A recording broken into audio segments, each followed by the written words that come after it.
Buenos días a todas. ¿Vale? Os doy la bienvenida a una nueva presentación del Rincón del Autor. Como ya sabéis, es un rincón, es un espacio de la biblioteca que hemos reservado para presentaciones de libros de nuestra comunidad universitaria. ¿Vale? Hoy tenemos aquí a Marcelo Fraile, que es un profesor de la casa, bueno, con ya más de 25 años de experiencia docente. Él es doctor en arquitectura, está especializado en diseño biodigital, ¿vale? Ha dado docencia en máster, en doctorado, en el grado y aparte últimamente colabora con la biblioteca organizando y llevando a cabo talleres con alumnado de primaria, de secundaria, a los que intenta acercar todo lo que supone la arquitectura. Y aparte de su tarea docente, tiene también una faceta de creador de contenido, porque desde hace poco tiene su propio podcast que se llama La arquitectura no es una caja, donde reflexiona sobre dónde están las fronteras del diseño ahora en el siglo XXI. Marcelo viene a presentar su libro, Anomalías, ¿vale? Pues, a ver, cuéntame, Marcelo, ¿por qué? ¿Por qué este libro y por qué ahora? Bueno, en primer lugar, muchas gracias por la invitación, permitirme presentarlo acá en el espacio de la biblioteca. Bueno, el libro tiene una larga historia. En realidad, este libro forma parte de una trilogía, así como las novelas históricas, ¿no? O sea, este libro nació el primer libro que se llama Diseño Biodigital, Arquitectura Biodigital, perdón. Nació en el 2018, que era justo, yo estaba terminando el doctorado y todo lo que había descubierto, y una de las cosas que me llamó la atención es que la arquitectura había como un núcleo muy grueso, muy pesado, que todavía seguía pensando con ciertos patrones principio del siglo XX, pero mientras tanto había otras corrientes de vanguardia que se iban moviendo en otros caminos y iban implementando sobre todo el uso de la tecnología o el uso de los sistemas digitales. Ese primer libro dio paso a un segundo libro que se llama Arquitectura Siglo XXI, que lo que hacía era tomaba 6 caminos y iba marcando como diferentes entradas o diferentes propuestas de diseño, desde el arte hasta la enseñanza. Y ahora me parecía que ya entrado ya con 25 años en el siglo XXI, con un montón de cosas nuevas como la inteligencia artificial, como ya de alguna forma asentado lo que es el diseño digital, es como mirar hacia atrás y decir, bueno, a ver, de todo lo que yo creí en el 2018 que podía pasar, qué era lo que en realidad se había asentado y qué era lo que en realidad se había matizado y había entrado en una nueva fase, ¿no? Tengo que decir que hay cosas que se mantenieron casi iguales y otras que se potenciaron. Bueno, el caso de la inteligencia artificial fue como el hecho, ¿no? más trascendental. Pero es increíble, y una de las cosas que yo siempre critico en el podcast es que los arquitectos somos como muy conservadores. Amamos así las cosas que vayan lento, que vayan pausadas. El lápiz, El ¿no? La lápiz. regla. Yo, más o menos, algunas de las cosas que hablo en el libro me llama mucho la atención la idea de que nuestras ciudades, con todo lo que cambió y con todo lo que puedes irte desde, no sé, Barcelona hasta Argentina o a donde sea, pero siempre son cajas que cambian algunas que otras cositas, pero en realidad son volúmenes paralelepípedos. Y yo creo que en parte hay como esta idea de que el arquitecto solamente está como enraizada esta idea de dibujar, de poder armar toda la estructura, todo el pensamiento a través del lápiz, que está muy bien, pero en el siglo XXI, donde los materiales son costosos, donde hay un montón de sistemas constructivos que permiten poder calcular y poder desarrollar cosas mucho más interesantes, pensar en el lápiz, y cuando uno hace un trazo que puede haber una diferencia de 1 metro, y ese metro significa que el ambiente sea climáticamente más problemático o que tenga problemas de humedad o de lo que sea, me parece que no nos podemos dar el lujo en el siglo XXI. Sobre todo pensando porque hay como esta idea de los lúditas, ¿no? Esta idea de que la máquina es lo terrible, es lo que nos va a quitar el trabajo, lo que nos va a dejar en la calle, y todo lo contrario. En realidad siempre el arquitecto va a necesitar la máquina y la máquina va a necesitar al arquitecto, porque no es que una cosa es independientemente de la otra. Este ejemplo me parece como el más interesante, sobre todo pensando desde el punto de vista de un diseñador. Si yo tuviera que hacer el dibujo de la derecha, a mano, obviamente me llevaría muchísimo tiempo, pero además, si lo tuviera que hacer digital, tendría que pensarlo, desarrollarlo, hacer todo el modelado 3D, hacer el renderizado. Eso me podría llevar, para llegar a este nivel de perfección, me podría llevar, no sé, 2 horas por lo menos. Esta imagen me llevó menos de 3 minutos con la inteligencia artificial. Y si se fijan arriba hay una imagen pequeñita que es la habitación, que era una foto de una habitación en blanco sin nada dentro, y le dije a la inteligencia artificial que directamente pusiera ese sillón y esa mesa, y después le dije que cambiara el color de la habitación, y después le dije que la pusiera la habitación en otoño con el sol entrando por la ventana, y que fuera de un fotógrafo profesional. A ver, todo ese camino fue de 3 minutos. Y llegar a hacer eso no me va a quitar el trabajo, me va a hacer que pueda trabajar mucho más, claro, y ganar mucho más todavía. Porque si tengo las herramientas y sé lo que quiero, puedo trabajar muchísimo más. Esta idea de la tecnología es fantástica porque permite desarrollar una creatividad mucho más interesante de lo que podría ser la idea de la caja. Este es un proyecto de un pabellón que se hizo en Rusia en el 2012. Tenían muy poco presupuesto y querían hacer un pabellón que pudiera mostrar todo lo que se estaba desarrollando en ese momento. Entonces lo que hicieron es hacer todo el pabellón con códigos QR y en la entrada daban unas tablets. Entonces cada uno iba mirando a través de las tablets y podía ver cosas que hubieran costado muchísimo dinero y que en realidad uno podía de alguna forma como viajar en diferentes entornos de Rusia, etcétera, etcétera, a través del tema de los códigos QR. O cosas tan desarrolladas como el proyecto San Pedro, que es de hace muy poquito. Durante finales de la pandemia o por ahí hicieron todo un escaneo de la Basílica de San Pedro, pero muy preciso. Ese escaneo se desarrolló un modelo y hoy por hoy, si se meten en la página web de la Basílica de San Pedro, pueden entrar y pueden visualizar todos los espacios de la Basílica de San Pedro. Por ejemplo, no sé, entrar y dar la vuelta a lo que es la Piedad de Miguel Ángel y ver qué hay detrás de la escultura de la Piedad, ¿no? Ese tipo de cosas, imagínense si eso se hubiera hecho para Notre Dame de París, antes de que se quemase. Claro. Hubiera sido mucho más fácil y mucho más sencillo, lo que es la restauración, ¿no? O empezar a pensar otros sistemas, empezar a pensar otros problemas que hoy por hoy no tienen solución y que a través de los sistemas digitales se pueden desarrollar.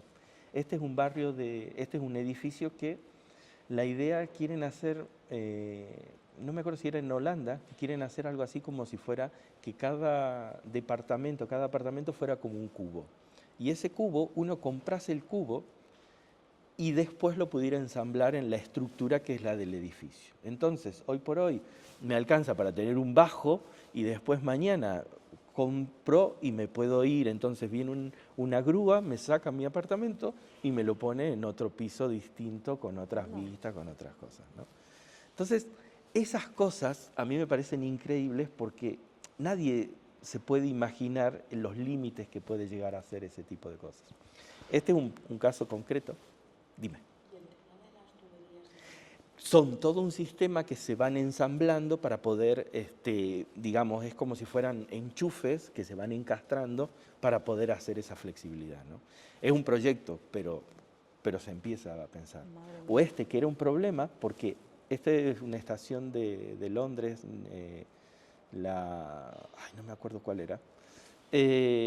Básicamente tenía un problema. El andén en un sitio tenía supongamos 15 metros y en el otro sitio tenía 20. Y encima tenía una curva.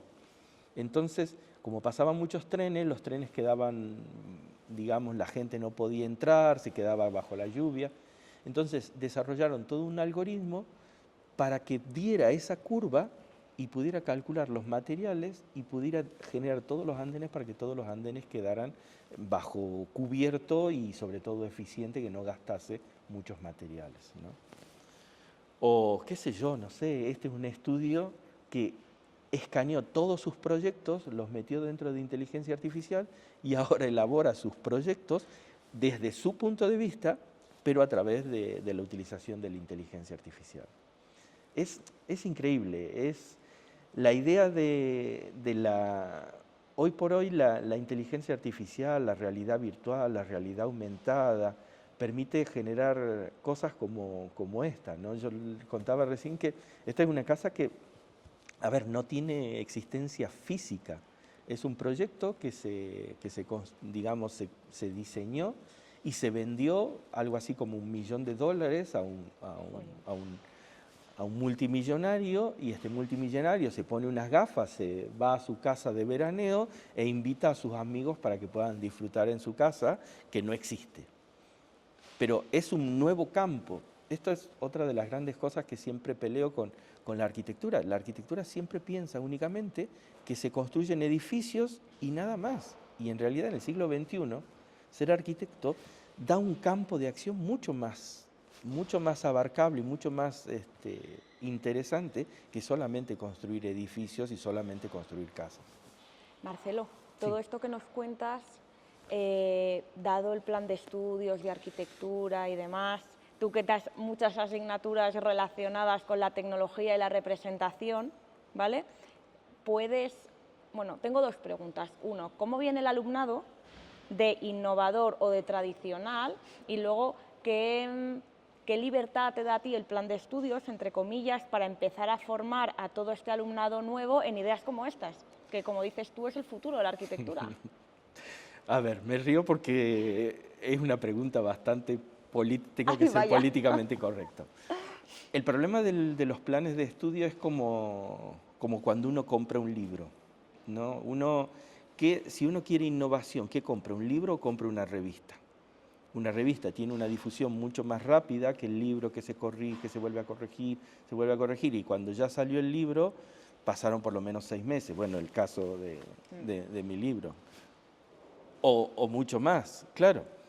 Y en cambio la revista no es una cosa flexible. Bueno, en los planes de estudio pasa exactamente lo mismo. De hecho, en arquitectura nosotros ahora estamos inaugurando un nuevo plan de estudio, pero ese plan de estudio ya es viejo, y el tema de la tecnología digital apenas son pinceladas, agregamos una que otra asignaturas, pero es un tema que es muy peliagudo y tiene muchas incumbencias que todavía no se están dando cuenta. El otro día, hace muy poquito, hace 2 semanas, fue la inauguración del ciclo lectivo en la Universidad de Cambridge. Y la rectora de la universidad dijo en su discurso, que fue fantástico, que yo, bueno, cuento un montón de cosas, dijo una cosa que es alucinante, que dice: no se están dando cuenta lo que está generando la inteligencia artificial, pero no se están dando cuenta, y en el momento que se den cuenta, lamentablemente, nos va a pasar por encima, ya no vamos a tener tiempo de poder ponernos al día. No es como la revolución industrial, donde uno podía seguir trabajando a mano mientras la máquina producía. No, ahora ¿estás afuera o estás adentro? No hay vuelta. Y con respecto a los estudiantes, yo creo que se dan 2 cosas que son a ver, tengo que decirlas. Por un lado, hay una infantilización de los estudiantes. El otro día salió un cartel que tuvieron que poner en la Universidad de Granada. De Granada, sí. Que, por favor, los estudiantes que van a hacer prácticas no vengan con sus padres, que son mayores de edad, que todos los trámites tienen que hacerlos. Sí, que a las tutorías, ¿no? Que no se permitía el paso de los padres, de los alumnos a tutorías. Y por el otro lado hay una fantasía también que yo tengo que admitir que yo también la tuve en su momento, y es esta idea de los famosos nativos digitales. Nativos digitales es una mentira. Totalmente. Es una mentira. En la nativos biblioteca coincidimos contigo. Claro, redes digitales o ponle cualquier nombre, pero no son nativos. Yo en mis clases tengo que enseñar cómo se zipea, cómo se comprime un archivo para subirlo en una plataforma. Sí. Gente que maneja el móvil, maneja... Lo que pasa es que hay como esas disparidades, ¿no? de conocimientos. Qué sé yo, es muy, muy complejo el mundo. Lo que pasa es que yo tenía un tutor en el instituto que siempre cuando uno le venía con algo raro decía, no hay que desvestir un santo para vestir a otro, ¿no? Y yo creo que nosotros todo el tiempo estamos desvistiendo santos para vestir a otro. Estamos haciendo parches, pero nadie se sienta en serio y dice, a ver, hagamos las cosas y miremos hacia dónde va esto. Porque, qué sé yo, nos está pasando por encima la vida, quizás, pero es complicado. Bueno, y ahora que hablas de tus profesores, aquí en el prólogo tienes un agradecimiento extenso, ¿no? a maestros tuyos del inicio, gente que recuerdas que te ha marcado como profesor. Sí, básicamente, bueno, desde el inicio de la carrera hasta hace poquito. A ver, son gente que creo que lo que más me impactó de ellos que eran innovadores en su tiempo, qué sé yo, de Carmen Payé fue la primera mujer, una de las primeras mujeres arquitectas que se metió en un grupo de arquitectos de la escuela donde yo estudié, la Escuela de Tucumán, y se fue en contra de lo que se enseñaba, o sea, y después, bueno, tuve la suerte de estar en su taller y poder, digamos, estudiar con ella, y criticaba y te pegaba unas correcciones que te dejaba temblando, ¿no? Pero aprendí muchísimo, y qué sé yo, hasta el último Alberto Esteves, que es como fue mi tutor cuando hice el doctorado, y me acuerdo charlando en un café, me dijo 2 o 3 palabras que fue así como, ¿ah? Que todo lo que estudié antes es como, era relativo porque se podía mirar desde otro enfoque, ¿no? Me gusta ¿conocen el cuadro este de los embajadores del siglo XVI? No me acuerdo quién era el autor, que están los 2 embajadores y hay un dibujo que está como escondido acá, como deformado. Ese dibujo, si uno se pone el cuadro y lo mira desde un ángulo distinto, en realidad es una calavera, para mostrar el paso del tiempo, para mostrar la transición del tiempo.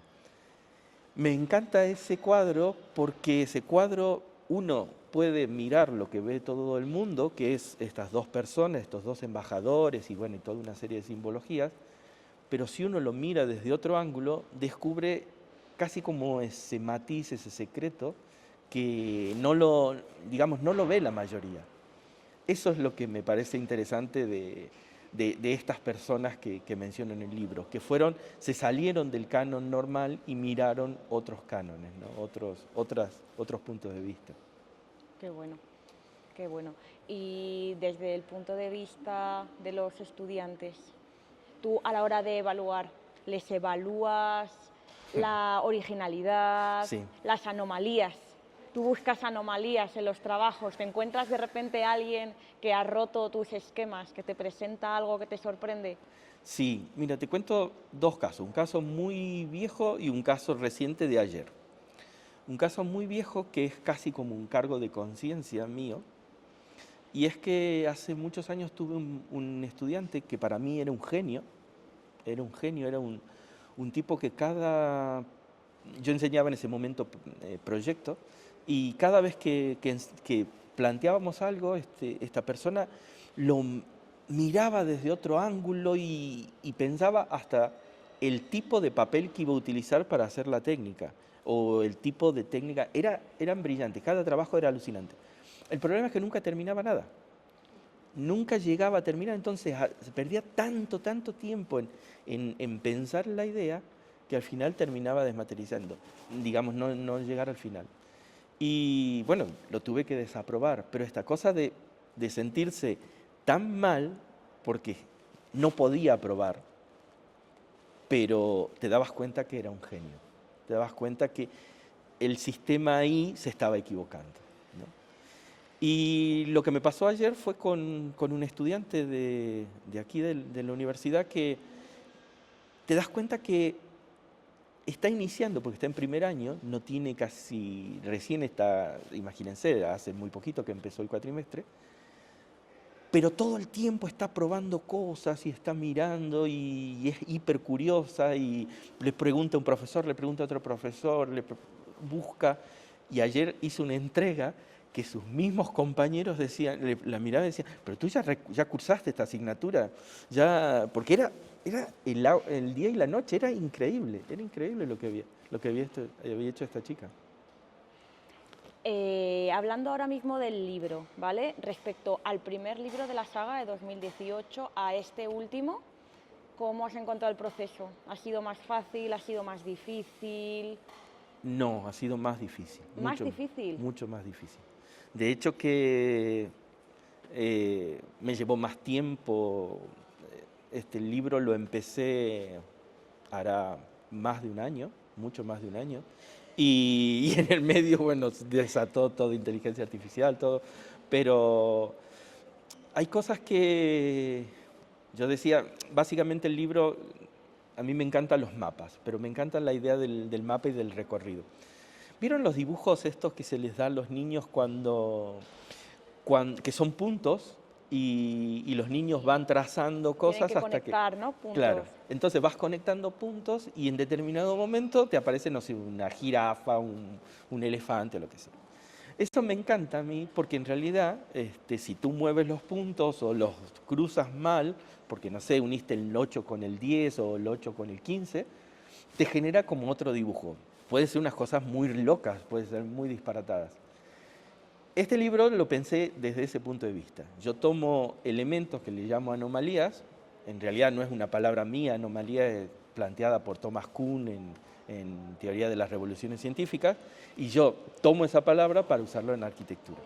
Y lo que quiero es que en realidad esos puntos yo las tiro en el tablero de alguna forma y decir, bueno, ¿cómo se unen esos puntos? Yo puedo dar algunas alternativas, pero la idea es que cada uno lo pueda plantear y pueda descubrir esas alternativas, ¿no? ¿No hace falta haberse leído los demás? No, para nada. Son totalmente independientes.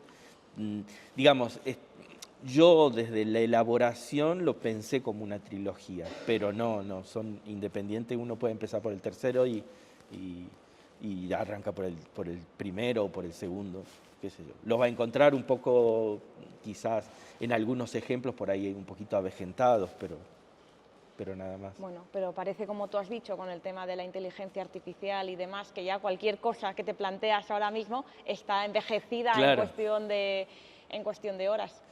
A ver, para terminar, Marcelo, me gustaría alguien que se está planteando estudiar arquitectura, que no lo sabe. Okay. ¿Qué te parece? ¿Qué le dirías? Primero que sea curioso, que sea curiosa, la idea de que no venga con un preconcepto y que no espere. También hay casi como esta idea de que la universidad me va a dar todo. Y es mentira, porque en primer lugar el tiempo está muy acotado, tenemos clases de 2 horas, de 1 hora y tenemos que hacer todo así medio corriendo una maratón. Y hoy por hoy encuentras absolutamente muchas cosas que uno puede aprender, las puede aprender en las redes, en YouTube, en qué sé yo. ¿Quieres aprender a dibujar perspectiva? Te buscas y siempre vas a encontrar a alguien, y sin contar todos los cursos que hay por ahí dando vueltas, ¿no? Entonces, que no venga esperando que va a encontrar todo, sino que esa persona sea la que lo busque de afuera. Que la universidad sea casi como su contenedor o su guía como para ir, digamos, matizando lo que va aprendiendo afuera. Y que sí, que se matricule. Y que ¿no? se matricule, que sí, la fundamentalmente. arquitectura es La sorprendente, arquitectura, puede ser sorprendente. la arquitectura es alucinante. Yo llegué muy por accidente a la arquitectura. Yo estudiaba medicina, aunque fue muy poquito, pero estudié en primer año. Y me llama la atención hasta el día de hoy. O sea, si tuviera que elegir, la volvería a elegir arquitectura. Me fascina, me encanta. Te da una forma de pensar que uno se vuelve medio obsesivo, ¿no? Medio loco, trastornado, no, pero es linda. A mí me encanta. Bueno, nada, Marcelo, muchísimas gracias por haber compartido con nosotros la creación de este libro, por esta charla tan inspiradora, que cualquiera que nos escuche deberíamos tener, vamos, el año que viene, un montonazo de nuevas inscripciones. Si tenéis alguna pregunta que le queréis hacer a Marcelo.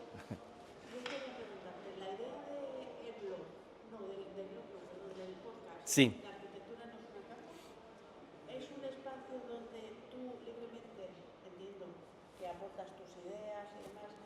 Son ideas que aquí en la universidad con el plan de estudios no son muy bien recibidas, o por qué te surgió esa necesidad de hacerlo.